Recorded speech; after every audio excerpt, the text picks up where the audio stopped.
This is the Actors Room. Welcome back, everyone. Today, we are going to talk about Sir Laurence Olivier, episode number 13. Here we go.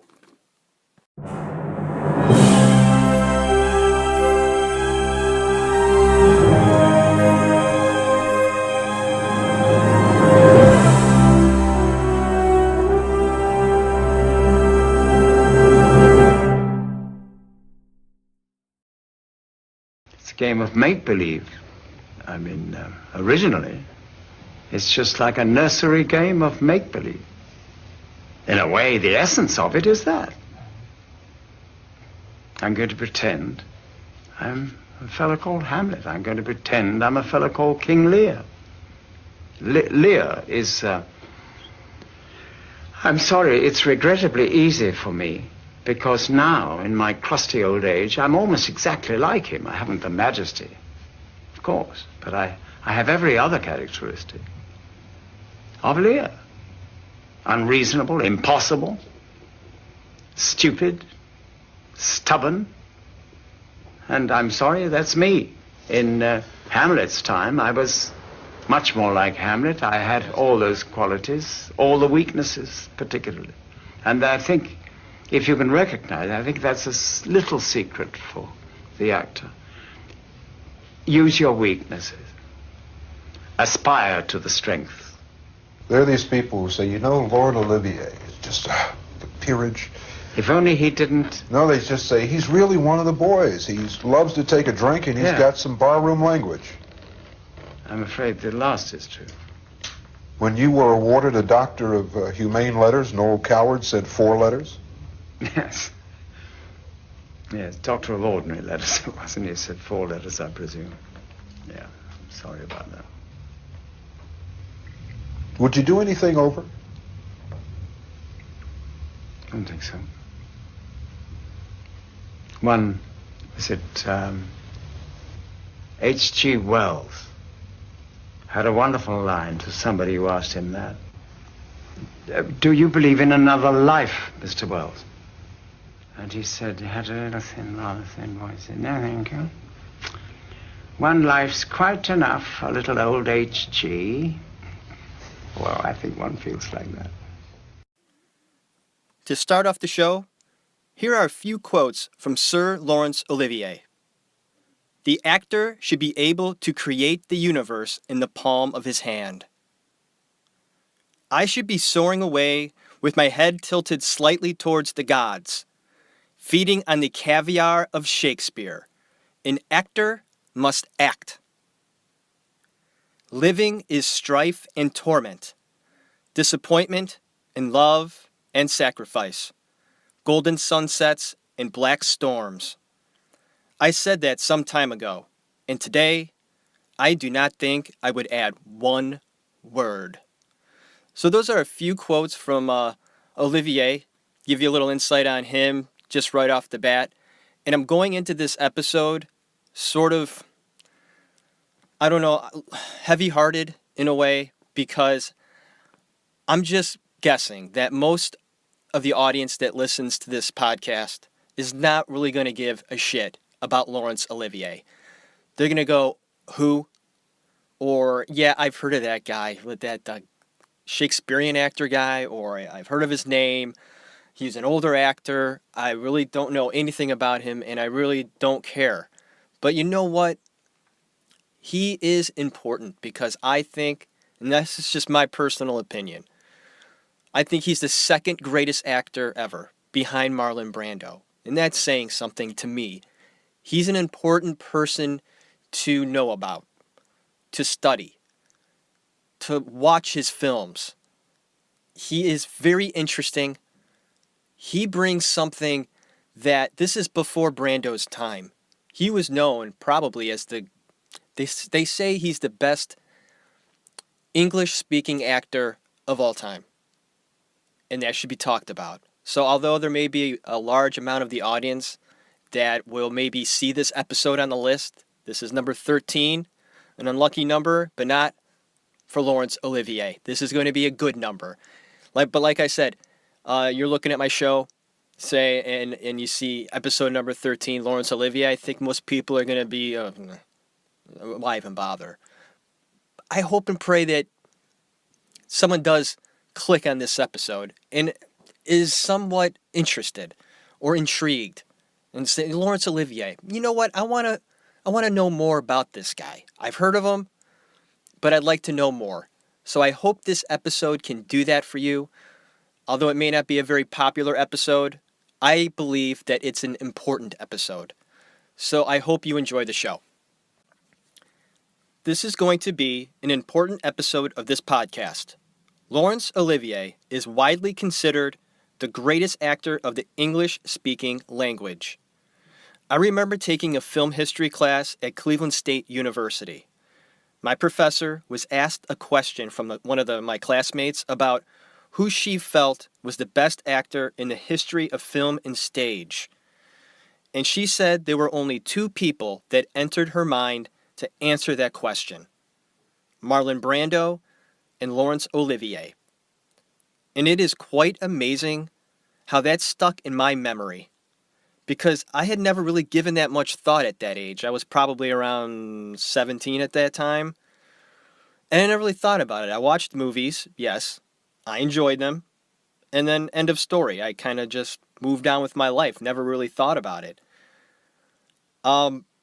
I never really felt the need to consider who may be the very best in the art form of anything, let alone acting. But Olivier had always been one of those performers that intrigued me. And when I was exposed to studying Shakespeare, I soon realized that actors that take on that complicated and poetic text are truly talented. Not only talented, but willing to do something so artistic, so stimulating, and above all else, brave. Now, I read Shakespeare, and I struggle to comprehend its meaning. All I hear is poetry. It's beautiful, but difficult to understand for most people, and I'm one of those people. Laurence Olivier is classified as the greatest Shakespearean actor of all time, and for me, that is important. To master something like Shakespeare is difficult, and it takes a great deal of patience and practice. I am looking forward to discussing Sir Laurence Olivier with you, and here it goes.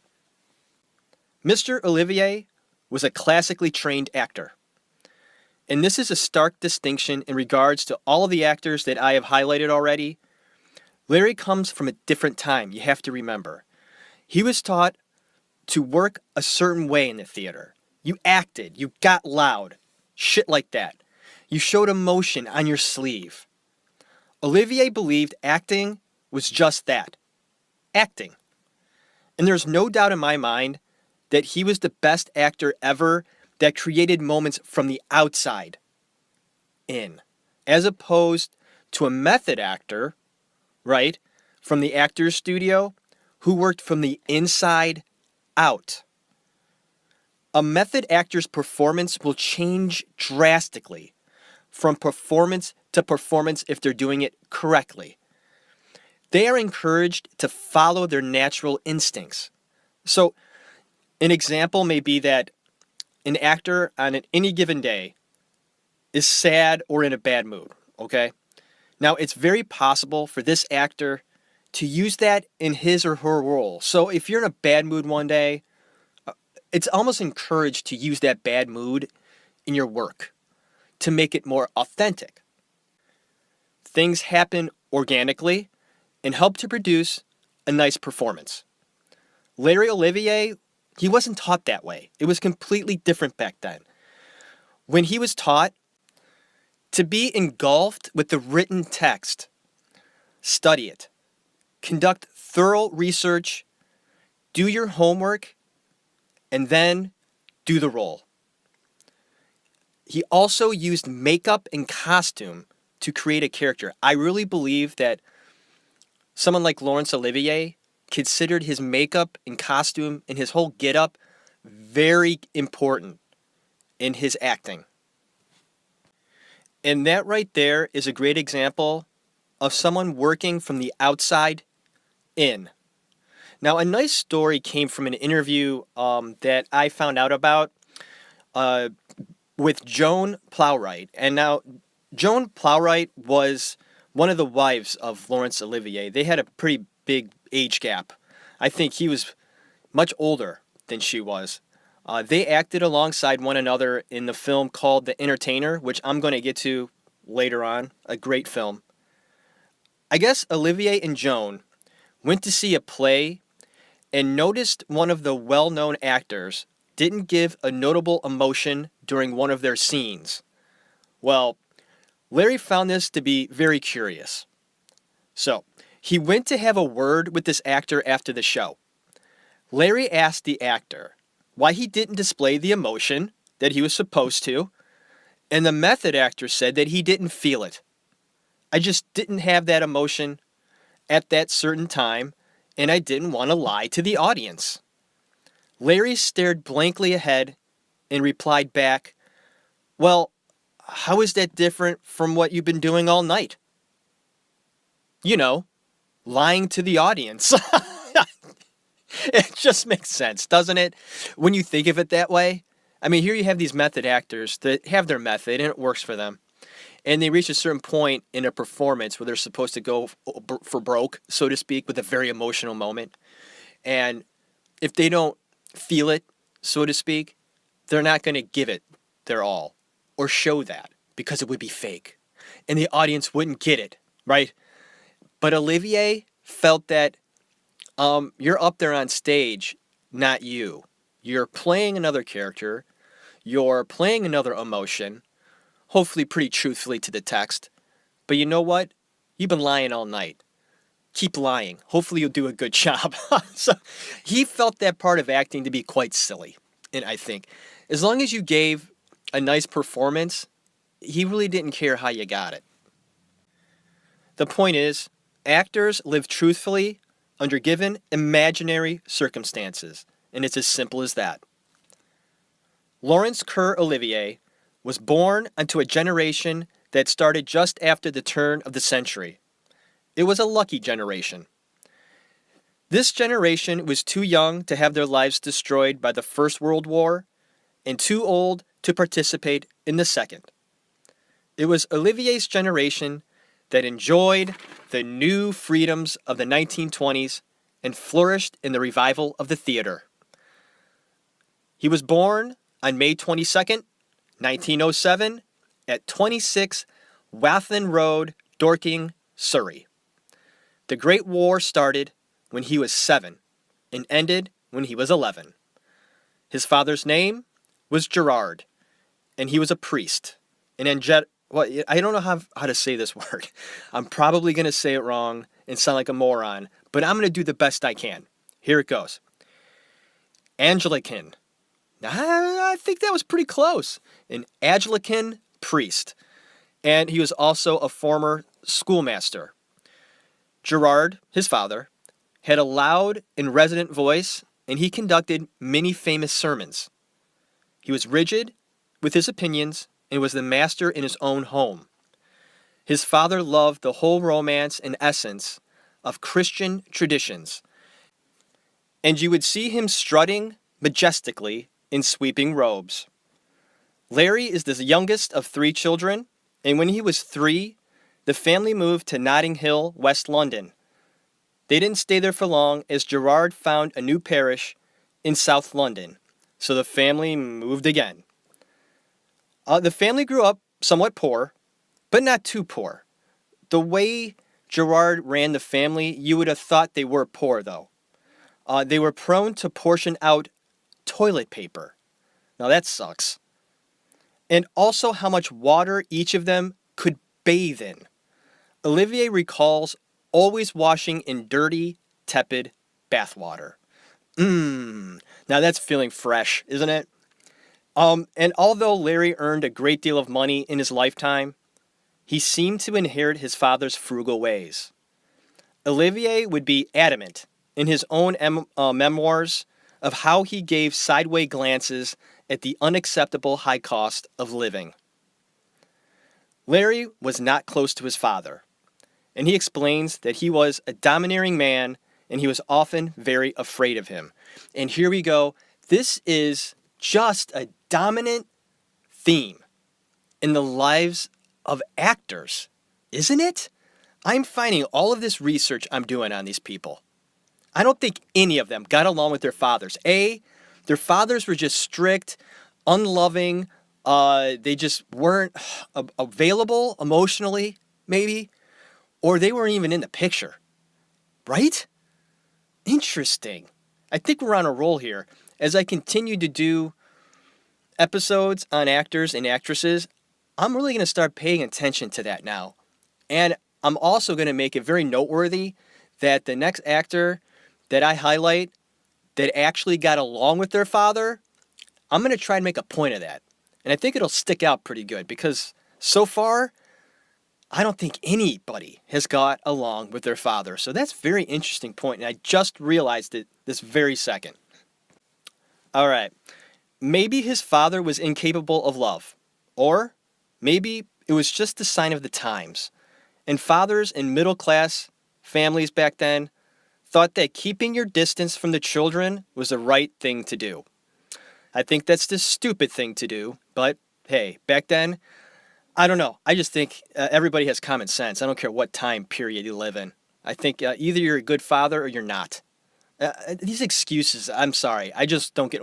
Well, maybe it was just, the time period, or maybe it's just the way of life they had. No, you know what? Bullshit. I call A1 bull fucking shit. You're a human being. You have a kid. Either you love them or you don't. Am I right? I mean, isn't that what it all boils down to when you think about it? You're a human being. I don't care what your religion is. I don't care how you were raised. You know what? If you have the responsibility of having a child, you should show as much love to it as you can. Maybe some people just aren't incapable. They're just not capable of love. Or they just, no, that's stupid. That's wrong. I think everybody is. I think that some people just have a hard way of showing it. But nonetheless, Laurence Olivier speaks very highly with great love about his mother, Agnes. Larry loved her very much. He actually adored her.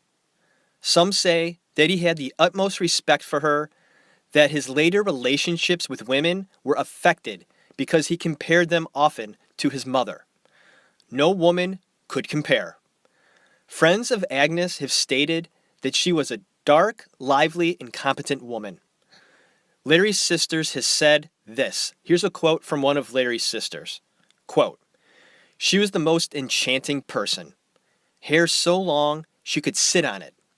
She absolutely made our childhood. Always saw the funny side in everything, and she adored Larry. He was hers." End of quote. Even when she disciplined him by swatting him on his bare ass with a brush. I'm sorry. He was... I'm sorry. That image. Beating a kid bare ass with a brush. I don't know. That's just weird. Anyways. He was sure it hurt her more than it hurt him. I find that hard to believe. Okay. I'm sure it hurt him more. When she died, it crushed Larry.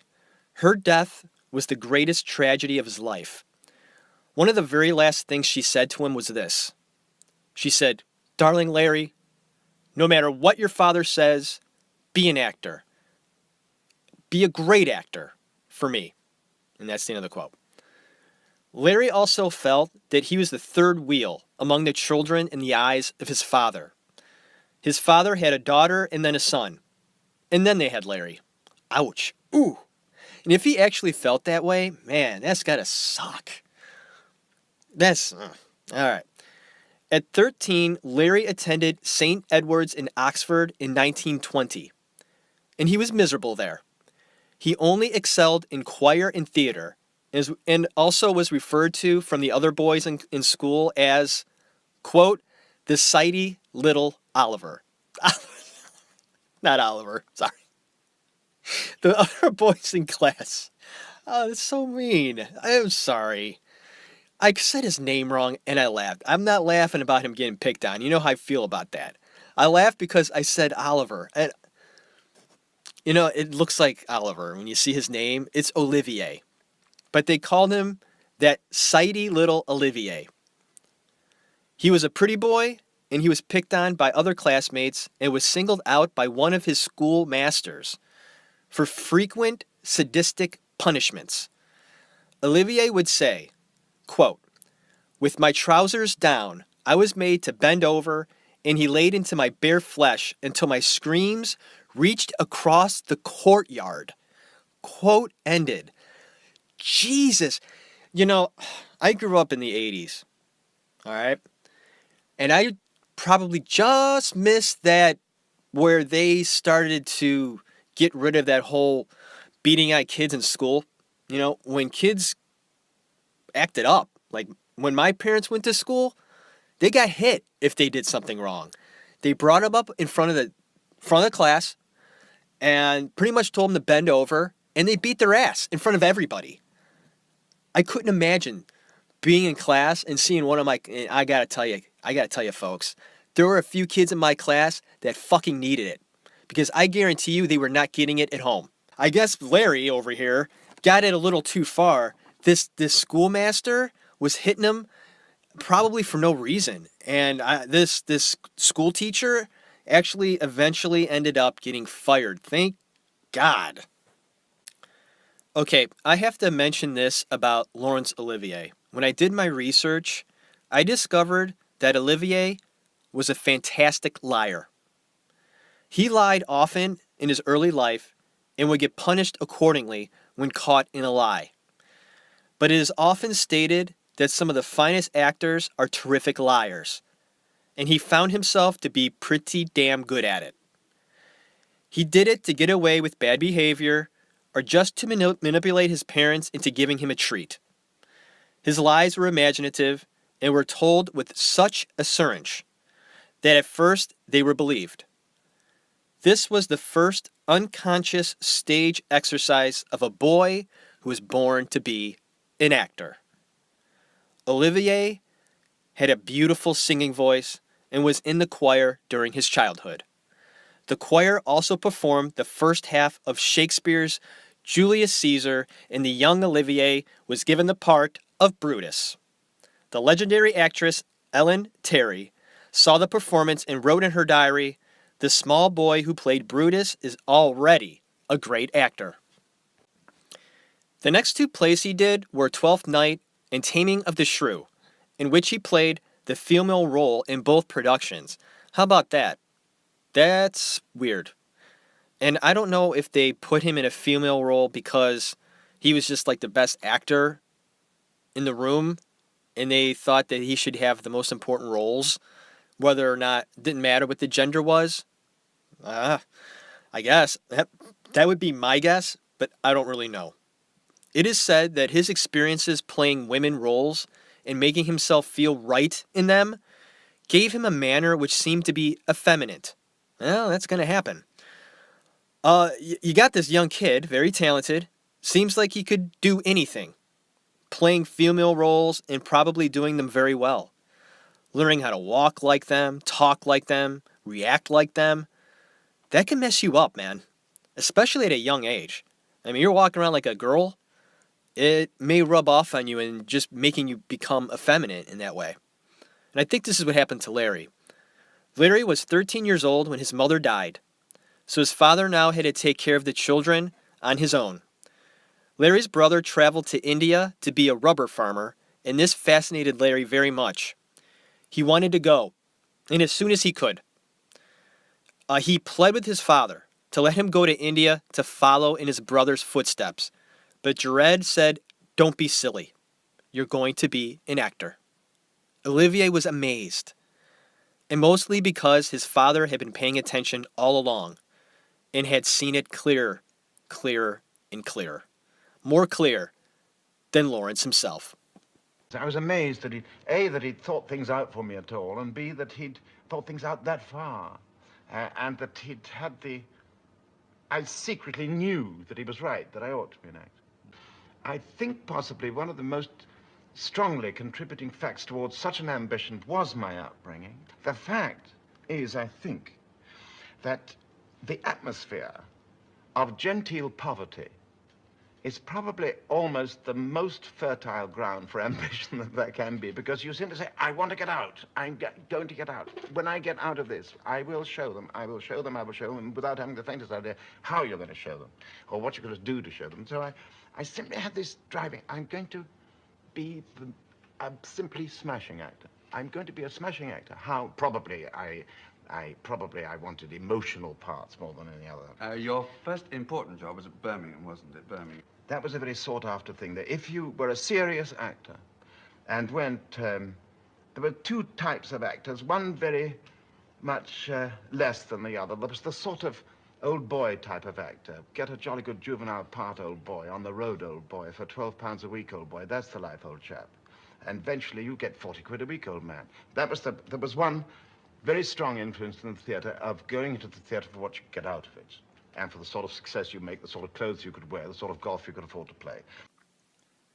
I love the way he talked, right? So interesting, the way they talk, like, that old boy, this old boy, that, get a job, old boy, make some quill, old boy. He talked about playing golf there at the end. I thought that was kind of cool. But seriously, listening to him there, you get a nice glimpse of a man who knew himself very well, I thought. Although he may have lied to other people and did it quite well, I don't think that he ever really lied to himself, if that makes any sense at all.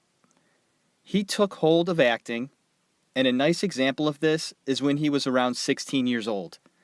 He was a bit disheartened about his lack of acceptance among his peers because of his ability to act and sing. So you got to understand, I bring this point up often about being accepted in school. And Laurence Olivier was going through the same thing. And it was tough on him because he was a pretty boy and he was in choir and he was doing theater. And he kind of got picked on because of that. But he was good at it. It was something that he enjoyed doing. Although it didn't make him popular at that time, he still enjoyed it. So I guess what happened was he had to do a performance in Midsummer Night's Dream. And he played the leading role, is Puck. He put his soul all into that role, and it proved to be inspirational to some of his classmates. And they realized that he was doing something special up there. And it sort of made him a little bit more popular with his classmates, and that made him happy. So I guess you can say he had turned a corner in acting. So in the summer of 1924, Laurence Olivier moved to London. Poor, yes, but free. Free to learn about the only skill and passion he loved, acting. And his first professional role was that of Shylock in The Merchant of Venice. He wasn't making much money and was so hard up for cash that he was eating a half a sandwich for dinner for some time.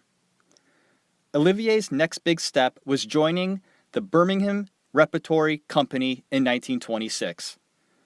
He studied and trained, and trained, and trained. He performed Shakespeare whenever he could. Things were moving fast, and his confidence grew. He used his strong voice, his body, his beauty, all to his advantage. He was grasping the fact that he flourished on the stage. This was his way to make his mark on the world. So he placed all of his heart into being the best actor ever. It seems to me that nearly everything else in his life kind of became secondary. After he realized that, okay, I'm going after this acting thing, and that's good. But people are telling me that I'm really, really good. And there was this chance that he could make his mark in acting. And he placed everything else secondary. Acting was number one. He would end up leaving behind family and friends.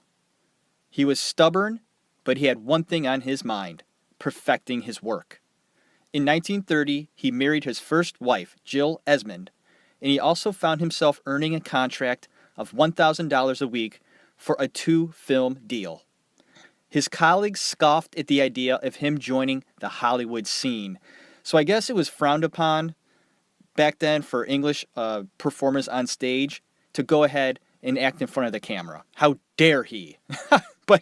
But It was his decision to perform for the camera that brought him a wider audience and for all of us to see. He performed in films such as The Yellow Passport, and that movie he performed alongside Lionel Barrymore.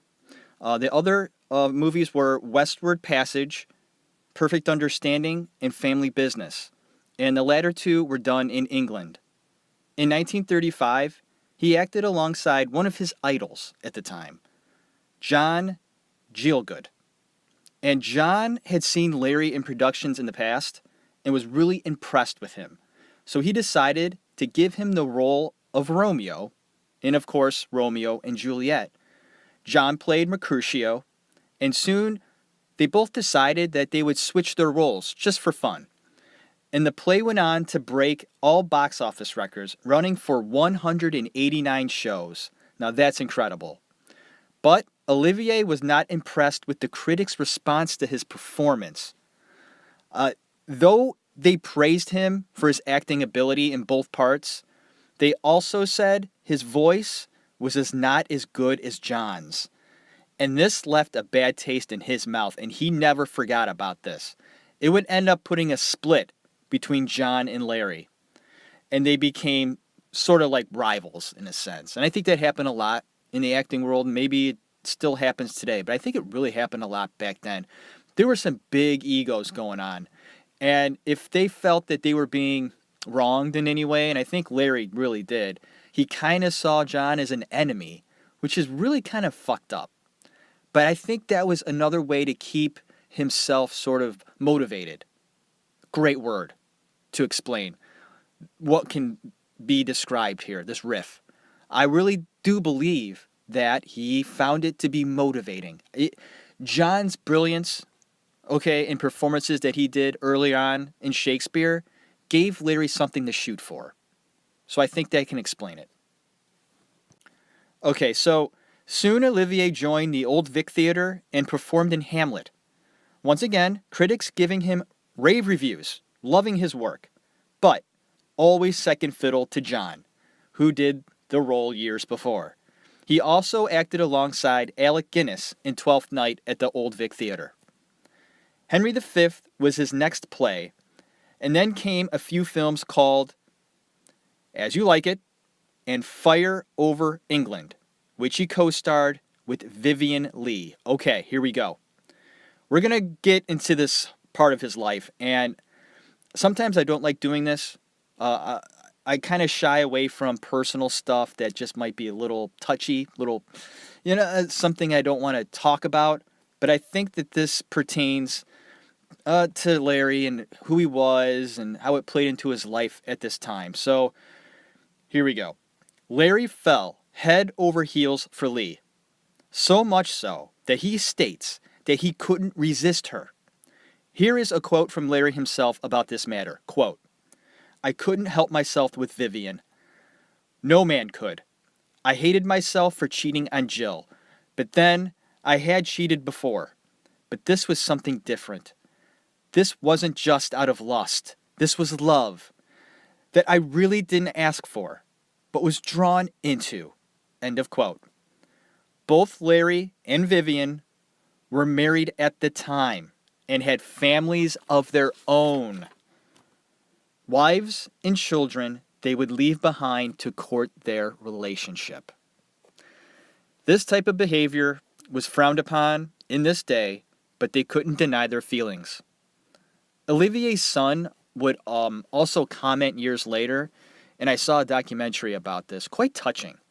His son was probably around 40, I want to say, during this documentary that I watched, and he speaks pretty openly about this whole thing and says that his father never attempted to be a part of his life, his young life anyway. And that it makes me sad. Larry chose his career in Vivien over his family. It's interesting. And digging deeper into this whole thing and researching it, I believe that both Larry and Vivien Leigh eventually felt extremely guilty about what they had done. Good. Good. I'm sorry, but and you know what? I'm glad they felt guilty because they should. And you know what I also found out was I think Vivian, more so than Larry, was guilty about this. And let me explain. It seems that Vivian slowly started losing her mind throughout the relationship. And it was shortly after her performance in A Streetcar Named Desire on Broadway with Marlon Brando that really pushed her over the edge. She became erratic and unreliable in her behavior. Man, that is just powerful stuff. Going behind scenes and seeing what really goes on in these people's lives. And, you know, we think they live such glamorous lives, and they do in a way. But there's a lot of shit that goes on behind closed doors, I guarantee it. And we don't even know, 5% of probably what went on. I mean, really. All right, now let's get into his film career in Hollywood. His first big one was that of Heathcliff in Wuthering Heights in 1939. Here are some tidbits about this from Olivier. I guess he was getting frustrated with the director because he kept reshooting the same scene over and over again. Finally, Larry erupted that he had done the scene sitting down, standing up, scratching my nose, and they'd just been filming all day, and from side to side. He filmed them from the side. He filmed them from the back, in every which way you could. And how many more are we going to do? He was getting pissed. Then the director said, "We're going to keep going until you do it better."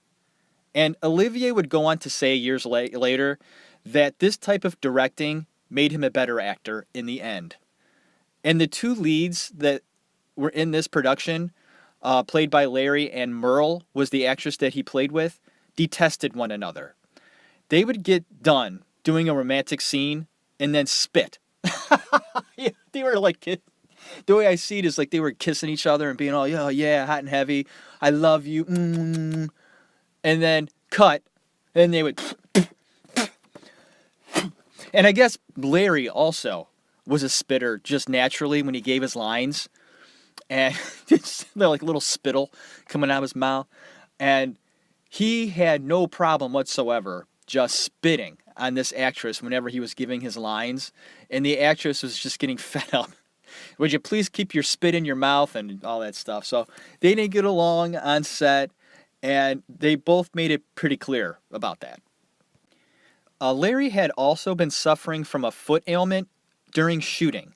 And one day, I guess, the producer, Sam Goldwyn, put his arm around him and screamed in his face with everybody around on set at how ugly he was and how his performance was so fake that he may be forced to shut down the picture. Now, I guess this was a ploy constructed by the producer to bring Larry and the director, William Wyler, closer together. And it worked, because Wyler quickly came to Larry's defense and supported him during the film. And eventually, Laurence Olivier was nominated for Best Actor. The film Rebecca in 1940 is one of my personal favorites. I just watched it about a week ago. I knew I was going to be doing Larry, and I said, what's the one film I want to watch about it? And Rebecca. I just like that movie. It's good stuff, man. I recommend it very much. Like I said, I watched it the other night, and there's something about his acting in this movie. And it often seems to me that he acts with such confidence that it looks like he has a secret, right? And he's taking great pleasure and joy in the fact that he's not revealing it to us. If that makes any sense, that's just the look on his face. It's like he has a secret. It's like, come on, Larry, give us a hint. You know, what do you know that I don't? It's just the way he carries himself that I get that impression. And once again, nominated for Best Actor for Rebecca. The 49th Parallel is a film made in 1941 that's interesting. And just the respect that you get something different out of Olivier in this picture. You get a different side of him. He plays a Canadian trapper. Yes, you heard me right. He plays a Canadian. And he has this playful spin on it. It was so different, and I just loved it very much. For some reason, when I see him doing roles like that, it convinces me too that he was really a good character actor as well. Not just this big Shakespearean actor who does these serious roles and does all the poetry, and he's just got a beautiful voice and all that. He's more than that. That's just a part of him. He is willing and able to do character roles as well, and he has fun acting. He enjoys it, That was his life. Then came the film Henry V in 1944. Then will he strip his sleeve and show his scars and say, these wounds I had on Crispin's day. Old men forget, yet all shall be forgot. But he'll remember with advantages what feats he did that day. Then shall our names, familiar in his mouth as household words, Harry the King, Bedford and Exeter, Warwick and Talbot, Salisbury and Gloucester, be in their flowing cups freshly remembered. This story shall the good man teach his son, and Crispin Crispian shall ne'er go by from this day to the ending of the world, but we in it shall be remembered. We few, we happy few, we band of brothers. For he today that sheds his blood with me shall be my brother, be he ne'er so base. And gentlemen in England now abed shall think themselves accursed they were not here, and hold their manhoods cheap, while any speaks that fought with us upon St. Crispin's Day! Damn, that just makes me want to cheer. Man, that's awesome. And like I said earlier, I'm not a Shakespeare guy. But you cannot deny hearing greatness like that. Am I right? Whether you prefer Shakespeare or not, that's great stuff. Olivier had a few directors in mind to take on the task to do this film, but he was actually persuaded by these people to just go ahead and direct it yourself, Larry. You know that you would just do a fantastic job. There's nobody that would do it better than you. So he did. Larry ended up doing all of his own stunts as well in the film, which resulted in him suffering from fractured shoulders. That probably hurt a little bit. His old buddy and enemy and foe and whatever rival you'd like to call him, John Gielgud, requested a part in this film. Olivier offered him a smaller role, and John declined it. Oh, Larry. You know, still bitter after all those years. I guess this is Charlton Heston's favorite film, and its budget was $2 million, the most expensive film at that time ever done in England. He was once again nominated for an Oscar and went home with an honorary Academy Award for bringing this picture to the screen. So what I get is, he was nominated for Best Actor for this film. He didn't win for Best Actor, but it was such an historic achievement, okay, that the Academy gave him an honorary award for just making the film. I think that is probably even a bigger honor than getting the Best Actor. The Academy's pretty much saying, what you did was so historic, here's an Academy Award. Then came Hamlet. He directed this film as well, and states that he was greatly influenced by the directing style of Orson Welles. And I've also heard him say that he has a great deal of respect for Orson Welles and considers Citizen Kane the most revolutionary film ever. It was Olivier's voice as the ghost, and it is often believed that it was John Gielgud, his rival, but it wasn't. I guess Larry had his voice recorded, and they played it in half the time. So it's just like really slow. And that's Olivier's voice. And I also found out through research that his wife at the time, Vivien Leigh, wanted to be in this production very badly. But Larry decided on another actress. That's rough, man. Your wife wants to be in the movie, and he's like, well, you know what? You're not really right for the part. Sorry, babe. He ended up winning the Academy Award for Best Actor. And Olivier would round out his Shakespeare trio with Richard III. And if you're not familiar with this play and this role, it's weird, man. It's different, and it looks fucking difficult. I get that. I mean, this is the part that the character has that hump, and he talks strange, he limps around, and things like that. Well, this is the one that this character is based on. I have walked away thinking that this production leaves me scratching my head. It just does. I just don't get it. I didn't get the performance. I much preferred his rendition of Othello. I really did. Now that was good. Very powerful.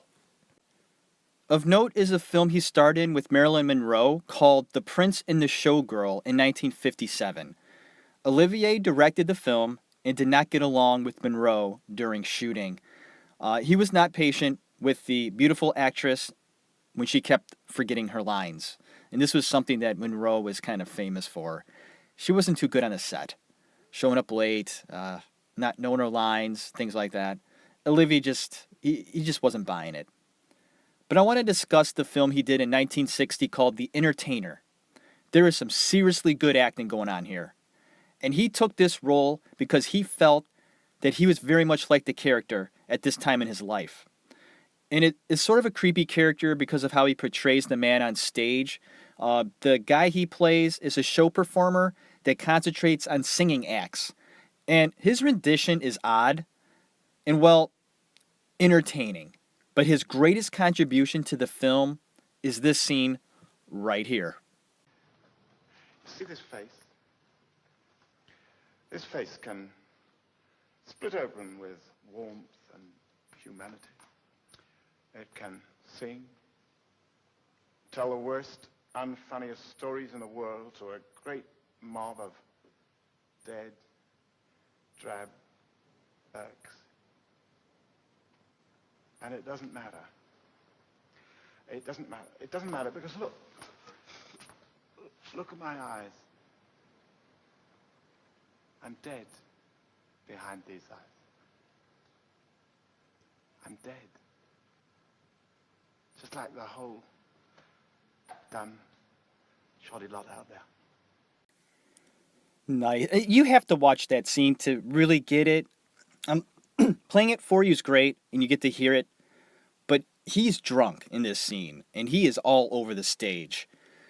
He was no method actor, so he was most likely not drunk. But he played it drunk, and he did it perfectly and beautifully.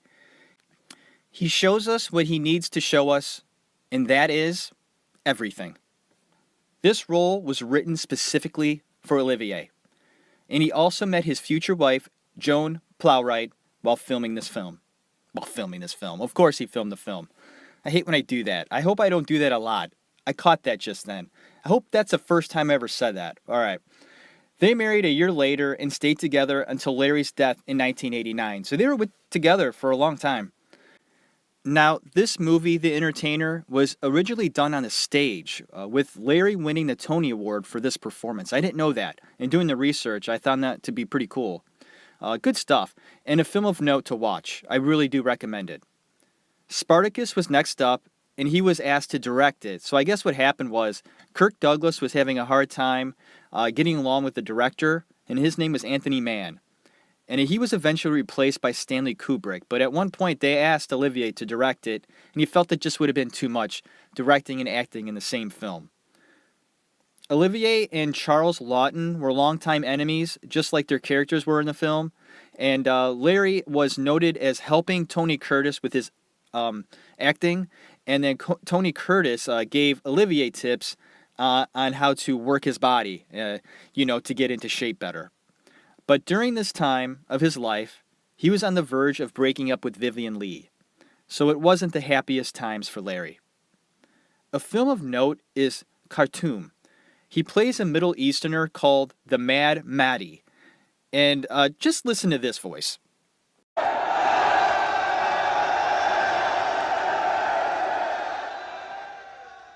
O beloveds, O men of the desert, my Lord Muhammad, blessings and peace be upon him, commands me to speak.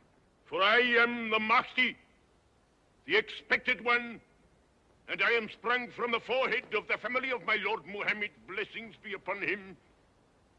Oh, my beloveds, did I not promise thee a miracle would fall from heaven from the Prophet Muhammad? And was not this so?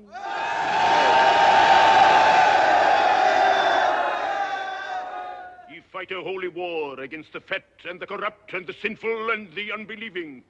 Ye fight a war to restore to a disobedient, forgetful world the laws and commands of the Prophet Muhammad.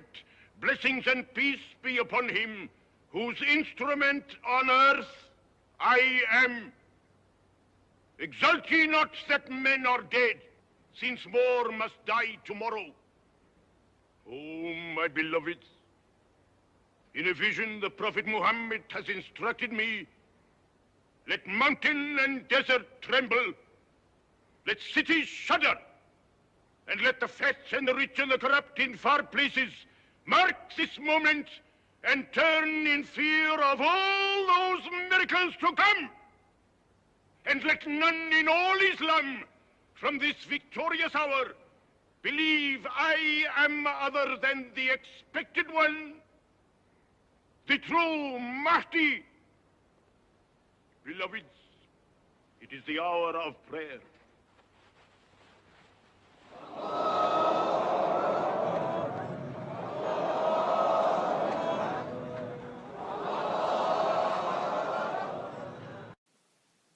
Isn't that something? I mean, you would never know that was him. I know I wouldn't. This is a very convincing, very, very convincing. Good stuff. A movie that seems to be very, very hard to find is called The Dance of Death.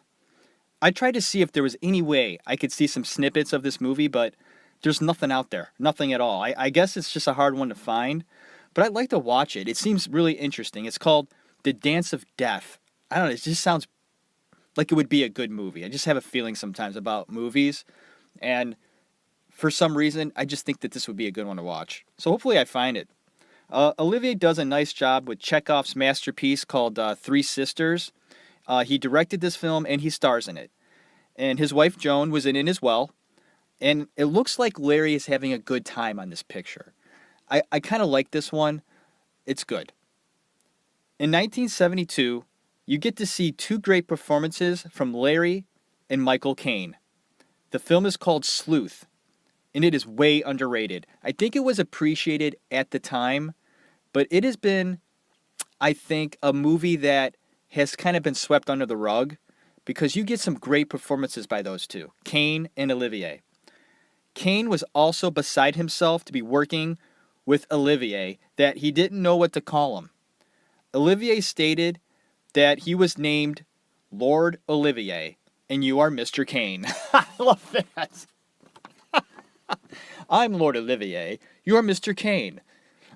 So I guess what happened was, of course, he says that, listen, my name's Lord Olivier, but, you're supposed to call me Lord Olivier just one time. And after that, guess what? I'm Larry, you're Michael. There you go.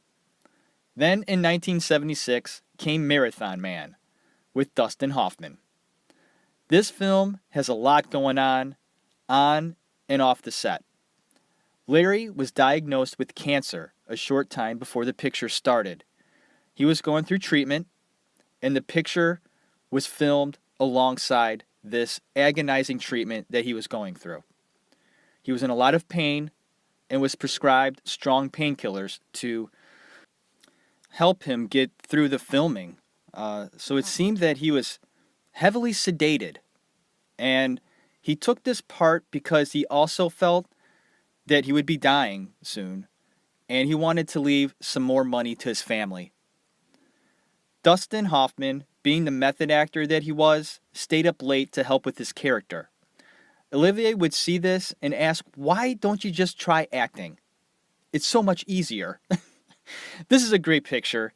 It's a great performance by Larry. The good part is that he went into remission shortly after this film and went on to give many more notable performances like Jesus of Nazareth, A Bridge Too Far, The Boys from Brazil, love that film. A Little Romance, that is my wife's favorite film. I actually bought her A Little Romance this anniversary. She's been asking about that movie for years. And, it's never on TV or cable, or we don't really have cable, but we have like Netflix and stuff like that.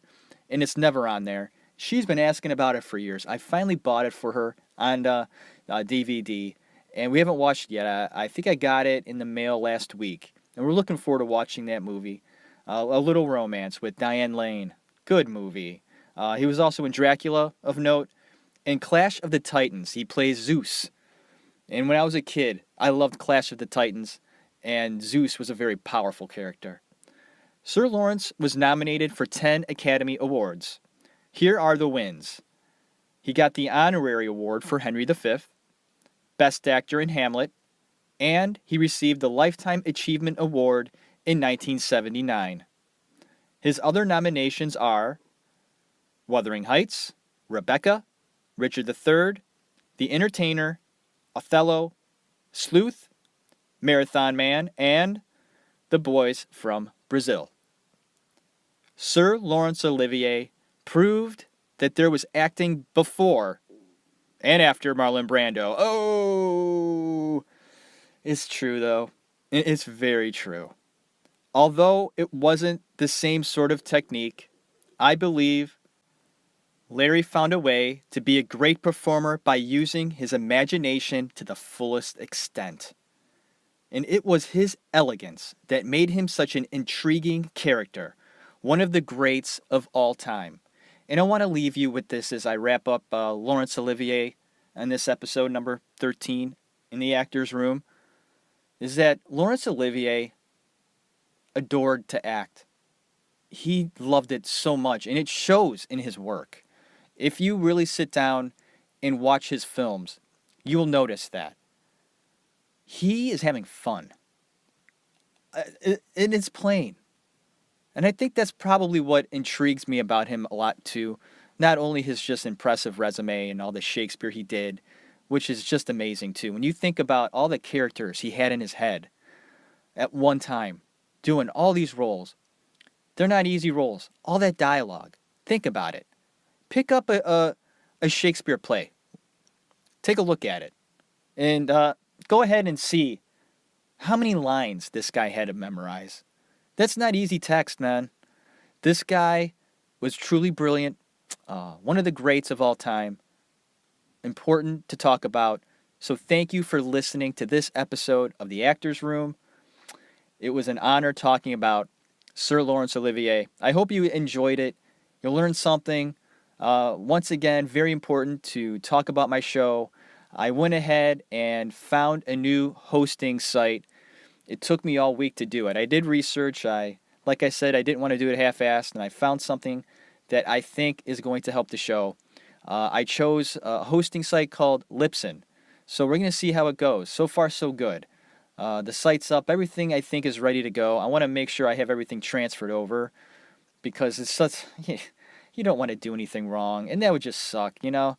I don't want any bumps in the road and messing up something. So I think we're good, and everything is under control. I'm ready to go. Put a little money in. I'm going to be promoting everything, like I said. So we'll see how it goes. Thank you so much for listening once again. You know what I'm going to say? So here I am. I'm going to say it. Put in that movie tonight, one that you enjoy. If you had yourself it's Monday for me. And I had it sort of, and Mondays are just Mondays. You know how it is. It's just, through the day. So I got through the day. It was okay. I'm going to be going downstairs here in a second. I'm going to make the kids some dinner. Just, you know what? I'm not a cook. I'm not a chef. My wife's good at that stuff. I'm not. It's interesting. I wish I was better at it. But, you know what? It's a spaghetti night. Spaghetti and meat sauce. Okay, that's what I'm going to do. I'm getting hungry. My stomach's starting to growl here. You know, I'm in my little room. I'm warm. I can't wait to get out of here. I'm hungry. So I'm ready to get out of here. Thank you so much for listening. God bless you. Have a good one.